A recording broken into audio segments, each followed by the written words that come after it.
লালমনিরহাটের আদিতমারী উপজেলার দুর্গাপুর সীমান্ত দিয়ে শিশুসহ ১৩ জনকে পুশিন করার চেষ্টা করেছে ভারত। তবে বিজিবির বাধায় তারা এখনো নো ম্যানস ল্যান্ডে অবস্থান করছে। সেখানকার খবর জানাতে আমাদের সাথে যুক্ত হচ্ছেন সহকর্মী সামিউল ইসলাম।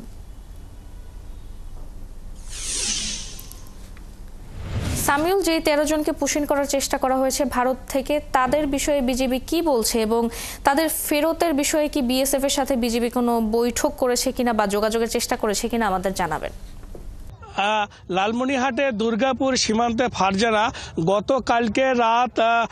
গতকালকে মানে আজকে আনুমানিক ভোর ২টা থেকে ৩টা থেকে ভারতীয় বিএসএফ সদস্যরা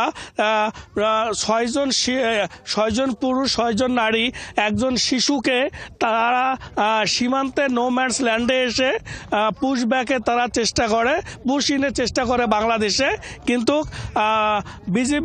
বিজেপি তাৎক্ষণিকভাবে প্রতিরোধ গড়ে তোলার কারণে বিএসএফ সদস্য যখন আরও অতিরিক্ত মোতায়েন শুরু হয়, সেই স্থানে পরবর্তীতে দেখা যায় যে বিজেপি কোনো দিক না পেয়ে তারা গ্রামবাসীদের সহায়তা নেয়। বিভিন্ন স্থানেভাবে প্রচারণা চালিয়ে গ্রামবাসীরা এই দুর্গাপুর সীমান্তে এসে লাঠি সোটা নিয়ে তারা জড়ো নিয়ে বিএসএফকে প্রতিরোধ করে।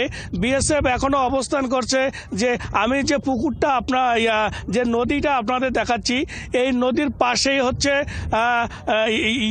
No man's land. এই নো ম্যানস ল্যান্ডে এই যে ভারতের আসাম, ত্রিপুরা বা বিভিন্ন রাজ্য থেকে সর্বমোট ১৩ জন বাংলা ভাষাভাষীকে তারা নিয়ে এসে তারা এখানে জড়ো করেছে। তারা নো ম্যানস ল্যান্ডে রয়েছে, তারা মানবত জীবনযাপন করছে নো ম্যানস ল্যান্ডে।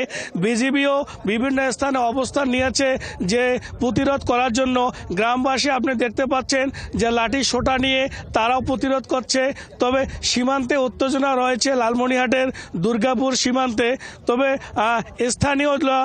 স্থানীয় লোকজন আমাদের জানিয়েছেন যে তারা প্রায় রাত ৩টা থেকে এখানে অবস্থান করছে, যে এনাদের এই সমস্ত বাংলা ভাষাভাষীদের যে বিএসএফ এর পক্ষ থেকেও তাদের মাঝে কোনো প্রকার খাবার দিচ্ছে না এবং বিজিবির পক্ষ থেকেও তাদের প্রকারে খাবার না দেওয়ারই কথা, যেহেতু নো ম্যানস ল্যান্ডের মধ্যে তারা অবস্থান করছে।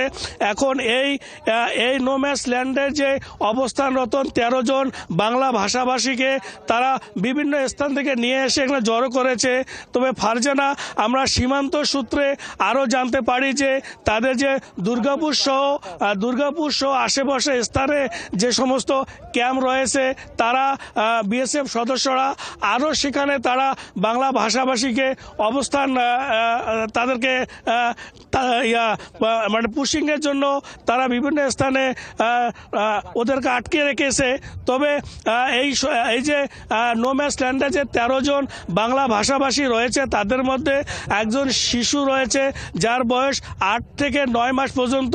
এই শিশুর যে খাদ্যের যে সমস্যা এবং বিএসএফের পক্ষ থেকেও তাদেরকে কোনো প্রকারের খাবার না দেওয়ার কারণে মানবত জীবনযাপন করছে এই ১৩ জন বাংলা ভাষাভাষী।